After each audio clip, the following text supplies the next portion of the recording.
আচ্ছা, তো আমরা শুরু করি তাইলে, ঠিক আছে। তো আমরা double cage rotor induction motor পড়তেছিলাম, তো আবার একটু রিপিট করি, তারপর আমরা আলোচনা শুরু করব। সেটা হচ্ছে, তাহলে আমরা যেটা দেখলাম যে আমাদের আউটার কেজটা হাই রেজিস্টিভ ম্যাটেরিয়াল দিয়ে তৈরি, তাই আমাদের রেজিস্ট্যান্সটা হচ্ছে ওর হাই। আর ইনার কেজটা হচ্ছে লো রেজিস্টিভ ম্যাটেরিয়াল দিয়ে তৈরি, তা ওর রেজিস্ট্যান্সটা হচ্ছে লো। এটা হচ্ছে first of all point. Second point হচ্ছে, ও যেহেতু তোমার হচ্ছে যে বাইরের দিকে, সো ওর অবশ্যই কাছাকাছি কাপলিং বেশি হবে, সো লিকেজ ফ্লাক্স কম হবে। লিকেজ ফ্লাক্স যেহেতু কম হবে, সো ওর কিন্তু এক্স আর বা ইন্ডাকটেন্সটাও লোয়ার হবে। সরি, হ্যাঁ, ইন্ডাকটেন্স লোয়ার হবে যেহেতু লিকেজ ফ্লাক্স কম। আর এর যেহেতু লিকেজ ফ্লাক্স বেশি, এর ক্ষেত্রে ইন্ডাকটেন্সও বেশি হবে। তার মানে ওভারঅল আউটার কেজে ইম্পিডেন্সটা কি হবে ওভারঅল, আউটার কেজে কিন্তু মানে ইম্পিডেন্সের ক্ষেত্রে যদি আমরা বলি কম্পারেটিভলি কমই হবে, আর নিচেরটা কিন্তু আহ তোমার হচ্ছে যে কম্পারেটিভলি বেশি হওয়ার কথা। যাই হোক, এরকম একটা ব্যাপার আছে আর কি। সো আর এক্সপ্লেনটাও তোমাদেরকে দিলাম, আর এক্সপ্রেশনটা কিভাবে আসছে, এক্স আর এরটাও বুঝাইলাম কিভাবে বাড়তেছে কমতেছে। এই জিনিসটাই আর কি। এখন হচ্ছে আমরা যেটা বুঝবো সেটা হচ্ছে যে এইটার ইম্প্যাক্টটা কি আসলে, এটা আসলে কিভাবে হচ্ছে আমাদের ওই যে টর্ক স্পিড ক্যারেক্টারিস্টিক্স আসলে ওরা ও হেল্প করে।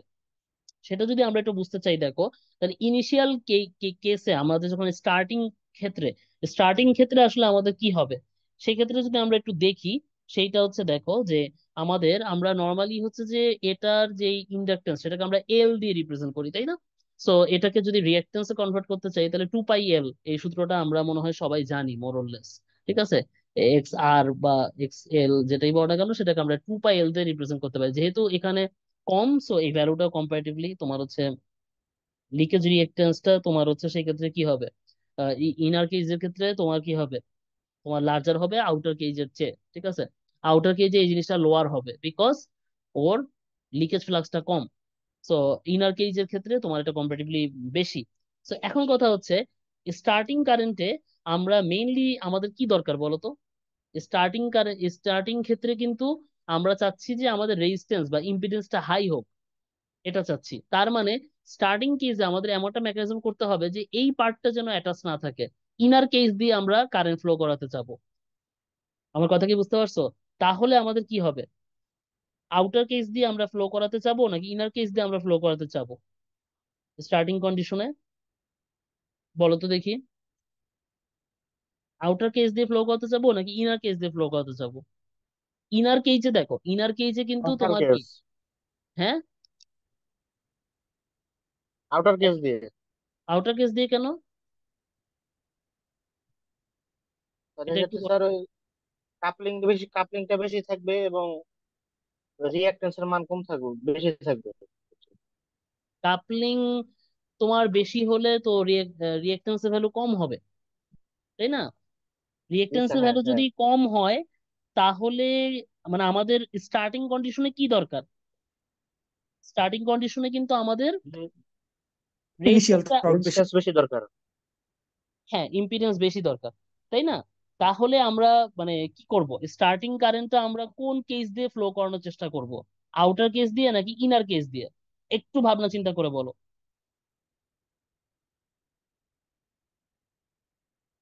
ওর হচ্ছে দেখো, জিনিসটা আমি তোমার সহজ করে দিই। ওর কিন্তু এক্স আর কম, কিন্তু আবার আর, আর কি বেশি না? আর কিন্তু আবার বেশি, যেহেতু ও হাই রেজিস্টিভ ম্যাটেরিয়াল দিয়ে তৈরি। এটা তো ক্লিয়ার নাকি? তো আমাকে তাহলে বলো, ওভারঅল ইম্পিডেন্স কি দিয়ে হয়? এভাবে হয় না? বোঝা যাচ্ছে তো নাকি?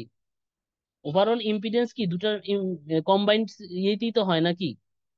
তো যেহেতু ওর আর বড়, তাহলে ওভারঅল কি ওর ইম্পিডেন্সটা বড় হবে না? তা আমরা তো বড় ইম্পিডেন্সই চাচ্ছি। তাহলে আমরা আউটার কেস দিয়ে ফ্লো করবো নাকি ইনার কেস দিয়ে ফ্লো করবো? আমরা আউটার কেস দিয়ে ফ্লো আউটার করবো। কেস দিয়ে।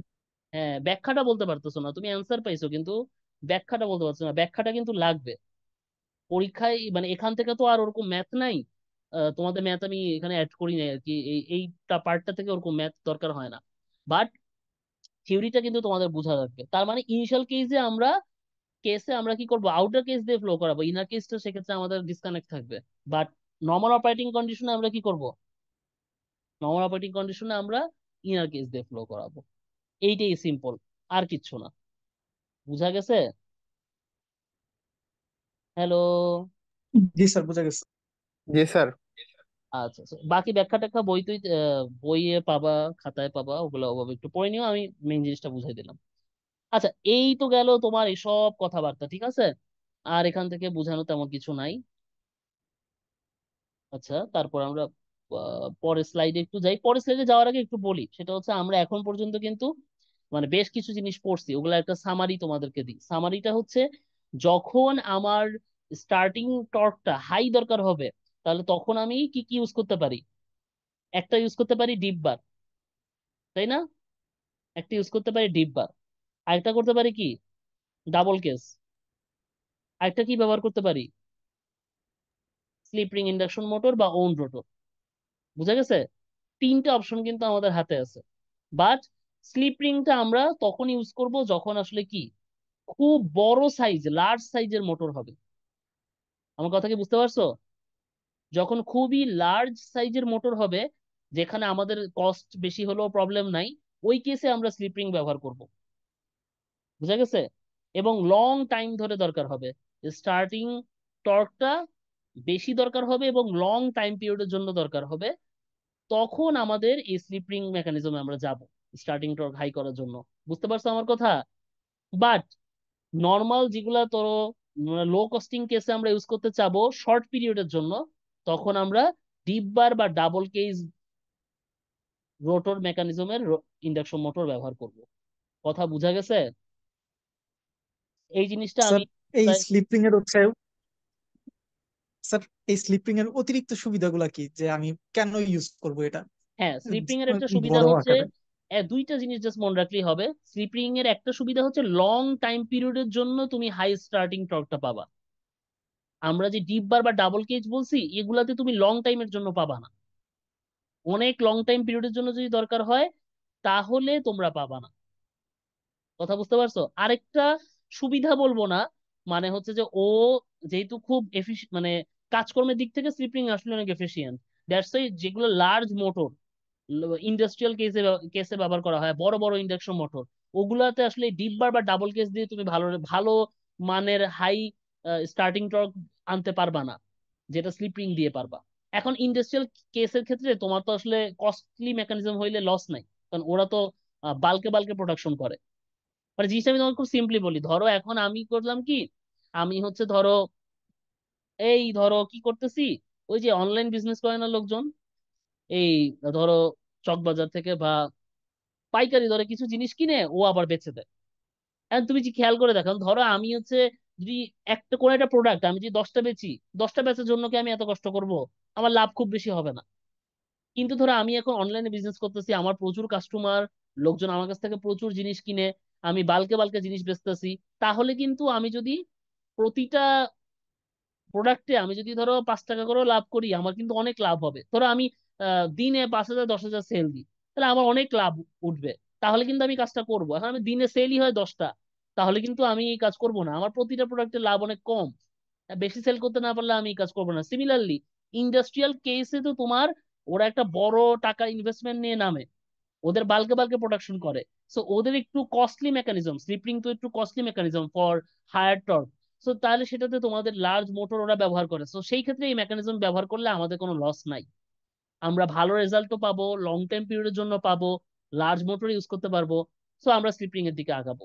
এখন ধরো তুমি এমন কোনো কাজে ব্যবহার করতে যাচ্ছ যেখানে তোমাদের আসলে তুমি অত বড় পুঁজি নিয়ে নামো নাই, তোমার ছোট বিজনেস, সেই ক্ষেত্রে আমার বেশি সময় ধরে আমার হাই টর্কের দরকারও নাই, সেই ক্ষেত্রে আমরা ডিপ বার ডাবল কেস বা অর্ডিনারি যেই কেস মোটর গুলো সেগুলোতে আমরা যাব।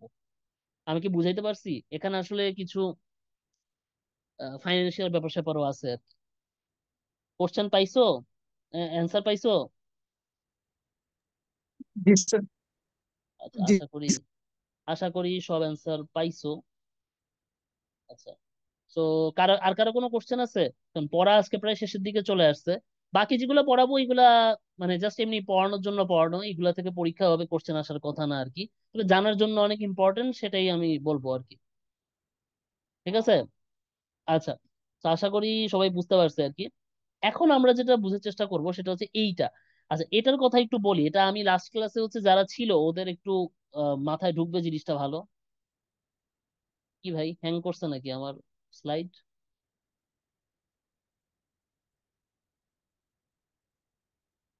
এই 1 মিনিট দাঁড়াও, আমার স্লাইড মনে হয় একটু হ্যাং করছে।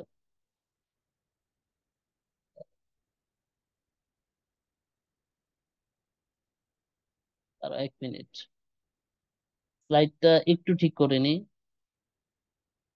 আচ্ছা, আবার ঠিক হয়ে গেছে। দাঁড়াও, শেয়ার দিচ্ছি এখনই। আচ্ছা, দেখতে পারতেছো তোমরা?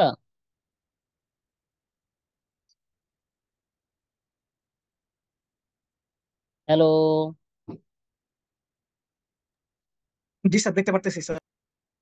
আচ্ছা, ঠিক আছে। আচ্ছা, সো যেটা বলতেছিলাম যে আমরা আবার পড়ায় ব্যাক করি, যেটা সেটা হচ্ছে যে আমরা ওই যে লাস্ট ক্লাসে একটু বলছিলাম, আলোচনা করছিলাম, সেখানে আমরা যেটা দেখছিলাম যে তোমার আমরা বলছিলাম যে ইন্ডাকশন মোটর ডিজাইনের ক্ষেত্রে কিছু কোম্পানি আছে, তোমরা বই পড়লেও জানবা। 3 ধরনের কোম্পানির নাম তোমরা বইতে পাবা আর কি। একটা জাপানিজ কোম্পানি, আমার নাম মনে আসতেছে না। ইউএসএ তে যে কোম্পানি এগুলা বানায় তারা হচ্ছে তোমার নেমা, মানে হচ্ছে তোমার ইউএস এর যে কোম্পানিটা, পূর্ণরূপ তোমরা দেখে নিও আজকে, আমার পূর্ণরূপ মাথায় নাই এখন। ঠিক আছে। আর আরেকটা আছে হচ্ছে তোমার নেমা হচ্ছে ইউএস এর কোম্পানি। আরেকটা হচ্ছে তোমার নামটা এখন মাথায় আসতেছে না, আইইএস সম্ভবত, এটা ইউরোপিয়ান কোম্পানি। যাই হোক, এখানে অনেকগুলো কোম্পানি আছে যারা হচ্ছে তোমার বিভিন্ন মোটর ডিজাইন করে, এবং সেই মোটর গুলা ওরা বিভিন্ন নাম দেয়। যেমন নেমা যখন মোটর ডিজাইন করে ওরা হচ্ছে ক্লাস এ, ক্লাস বি এভাবে নাম দেয়, বুঝতে পারছো? ক্লাস এ টাইপের মোটরের ক্ষেত্রে তোমার যেটা দেখা যায় যে এই বার গুলা সারফেসের কাছাকাছি থাকে, বড় হয়। ক্লাস বি এর ক্ষেত্রে লার্জ ডিপার হয়। সি এর ক্ষেত্রে তোমার ডাবল কেজ রোটর হয়। এই যে তোমাদেরকে যেগুলো পড়েছি এগুলাই। ডি এর ক্ষেত্রে স্মল হয়। বুঝতে পারছো? এদের বিভিন্ন আলাদা স্পেসিফিকেশন আছে।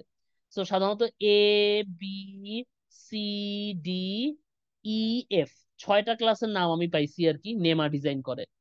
তো এগুলার যে বর্ণনাগুলা, এগুলা তোমরা বই খুললেই পাবা। এগুলো জানার জন্য পড়ো, এগুলা পরীক্ষায় কোশ্চেন দিব না, আসারও কথা না, অন্য কেউ দেওয়ার কথা না আর কি। এই এদের আলাদা আলাদা কিছু ক্যারেক্টার আছে, দ্যাটস ইট। এটা just জানার জন্য, এটা তোমরা নিজেরা একটু পড়বা।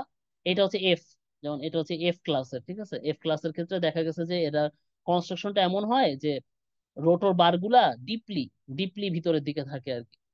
ডিপ বার রোটর ডিজাইন আর কি। এগুলাকে সফট স্টার ডিজাইনও বলে, যেহেতু এরা হাই লিকেজ রিঅ্যাকট্যান্স রিডিউস করে এইসব ক্ষেত্রে। যেহেতু ভিতরের দিকে থাকে, তার মানে তো তোমার হাই লিকেজ রিঅ্যাকট্যান্স তোমার রিডিউসের একটা ব্যাপার থাকে। স্টার্টিং কারেন্টটা এদের কমে যায়। তো এই কারণে এরা হচ্ছে সফট স্টার ডিজাইন, মানে যেখানে স্টার্টিং টর্ক কম লাগে ওসব ক্ষেত্রে ব্যবহার করে। যাই হোক, এখানে বেশ কিছু কথাবার্তা আছে, এগুলো জানার জন্য বই থেকে আছে, রিডিং করে নিবা, তেমন কোশ্চেন আসার কিছু নাই। আর বিভিন্ন মোটরের ক্ষেত্রে এই দেখো, বিভিন্ন মোটর ক্লাসের motor, A B C D, এরা যে বিভিন্ন ধরনের অ্যাটিটিউড শো করে, বিভিন্ন ধরনের টর্ক স্পিড ক্যারেক্টারিস্টিক শো করে, সেটা এখানে একটু দেখাইছি। এগুলো জাস্ট জানার জন্য, মানে এগুলো আসলে পড়ানোর তেমন কিছু নাই, এগুলো পরীক্ষা তো তেমন একটা আসবে না।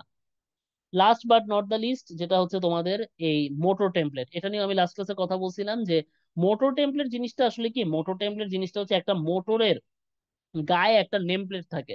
তো সেই নেম প্লেটটা দেখে যদি পড়তে না পারো, তাইলে আর এই ইন্ডাকশন মোটর পড়ে লাভ কি? তো সেইটাই একটু পড়ানো তোমাদের ভাবছিলাম। তো নেমা ক্লাস যেহেতু তোমরা তোমাদের বই টইতে আছে, ওইটা একটু ফলো করছি। তোমাদেরকে একদম নেমার মোটর টেমপ্লেটের ফুল পিডিএফটা দিয়ে দিছি। এটা জাস্ট ফর ইন্টারেস্ট পড়বা, এখান থেকে পরীক্ষায় কিচ্ছু আসবে না। তবে এই মোটর টেমপ্লেটের লেখাগুলা বুঝতে হবে, অঙ্ক করার সময় মাঝে মধ্যে এগুলোর কথাবার্তা একটু আসে, সেইটার সঙ্গে পরিচয় করায় দেওয়ার জন্যই তোমাদেরকে আমি এটা অ্যাড করছি। আদারওয়াইজ তোমরা মানে বলতে যে স্যার কি পড়াইছে যে জানলামই না মোটরের গায়ে কি লেখা থাকে। এটা আমরাও আমাদের স্যার পড়ানোর পর বলছি। তো সেই চিন্তা ভাবনা থেকে আমি তোমাদেরকে একটু হালকা ব্রিফ দিচ্ছি, বাকিটা তোমাদের কারো ইন্টারেস্ট থাকলে এই পিডিএফ থেকে পড়ে নিবা। সেটা হচ্ছে, দেখো কি কি থাকে। প্রথমে একটা নাম্বার থাকে, এটা নিয়ে কথাবার্তা বলার কিছু নাই। তারপর এই যে এইচপি, এটা হচ্ছে কত হর্স পাওয়ারের মোটর তোমার, সেটা উল্লেখ থাকে। আরপিএম, কত স্পিডে ঘুরতেছে, কত আরপিএম এ ঘুরতেছে, সেটা উল্লেখ থাকে। Rated voltage, rated ampere current, rating, NEMA কোন ক্লাসের, এফিসিয়েন্সি কত, পাওয়ার ফ্যাক্টর কত, এই জিনিসগুলো লেখা থাকে। ঠিক আছে। তারপর টেম্পারেচার কোড বলে একটা জিনিস থাকে, তারপর ইনসুলেশন কোড বলে একটা জিনিস থাকে, এগুলা লেখা থাকে। ঠিক আছে। আমি যদি তোমাদের আরেকটু স্পেসিফিক ভাবে বোঝাইতে চাই, তাহলে আমরা নিচের ছবিটায় আসব। নিচের ছবিটা তোমাদের বেশি কাজে দিবে। এই যে এই ছবিটা তোমরা সবাই দেখো, এই ছবিটা তোমরা সবাই দেখো, এই দেখো এখানে কিন্তু টোটাল প্রায় 25টার মতো জিনিস আইডেন্টিফাই করে দিয়েছে। এগুলো কম বেশি হয়, বাস্তবে হয়তো তুমি 25টাই পাবা এমন না। যেমন দেখো, 1 নম্বরে তোমার কোম্পানির নাম লেখা, 2 নম্বরে তোমার হচ্ছে ক্লাস, কোন ক্লাসে কোন ডিভিশনে ভাগ করা হয়েছে এগুলা, এটা মনে হয় কোন একটা নাম্বার টাম্বার হবে, স্পেসিফিকেশন এগুলা। ফ্রেম, ফ্রেম হচ্ছে তোমার এইটার কোড দিয়ে বুঝায় যায় কোন ফ্রেম দিয়ে এটা তৈরি, স্টিল, আয়রন না কি দিয়ে। এইচপি কত হর্স পাওয়ারে, power factor, rated voltage, full load ampere, এগুলা রিডিং দেওয়া আছে, ফেজ দেওয়া আছে। কোনটার কি রেটিং বা কোনটা দিয়ে কি বুঝাচ্ছে সিম্বল, নাম্বার ওয়াইজ, এগুলো সব নিচে দেওয়া আছে। দেখো, এই দেখো, 1 নম্বরে ম্যানুফ্যাকচারের নাম, 2 নম্বরে এটা হ্যাজার্ডাস লোকেশনের দিক থেকে কোন ক্লাসে আছে, 3 নম্বর যেটা সেটা হচ্ছে ফ্রেম, এটা হচ্ছে ফ্রেমের তোমার সাইজ কত সেটা, 4 নম্বরে রেটেড ভোল্টেজ, 5 নম্বরে তোমার রেটেড ফুল লোড অ্যাম্পিয়ার, 6 নম্বরে তোমার আছে রেটেড ফুল লোড স্পিড। এভাবে মানে আমি পুরাটা তোমাকে তো পড়ানোর মতো আমার ইয়ে নাই, ধৈর্য নাই, বা এটা তো পরীক্ষা আসবেও না, বাট এই জিনিসগুলো একটু পড়বা, কোনটার মিনিং কি এখানে খুব সুন্দর করে লেখা আছে। এটা আমি তোমাদের উপর কিছুটা ছেড়ে দিলাম, কারণ এই জিনিসটা আমার বসে বসে পড়ানোর কিছু নাই, এখানে পুরাটা আছে। রেটেড কোন ভোল্টেজে কাজ করে, রেটেড ভোল্টেজ বলতে আসলে কি বুঝায়, এগুলো সব এখানে আছে। সার্ভিস ফ্যাক্টর কি, সার্ভিস ফ্যাক্টরের জিনিসটা আসলে কি, এগুলা সব এখানে লেখা আছে, তোমরা একটু জানার জন্য পড়বা। এগুলা মাঝে মধ্যে তোমাদের যেই চ্যাপম্যানের বইয়ের যে অঙ্কগুলা আছে এক্সারসাইজের, সেগুলোর জন্য তোমাদের লাগবে। কথা বুঝতে পারছো? এই জিনিসটাকে আমি ধরে ধরে পুরোটা পড়াবো, আমার মনে হয় না দরকার আছে। এটা তোমরা নিজেরা জাস্ট একটু রিডিং পড়ে জিনিসটা বুঝবা যে হ্যাঁ, মোটরের গায়ে এটা লেখা থাকে এবং এটা আমাদের কেন দরকার। আমি কি বোঝাতে পারছি? জি স্যার। আচ্ছা, সবাই তাহলে এটা দেখবা।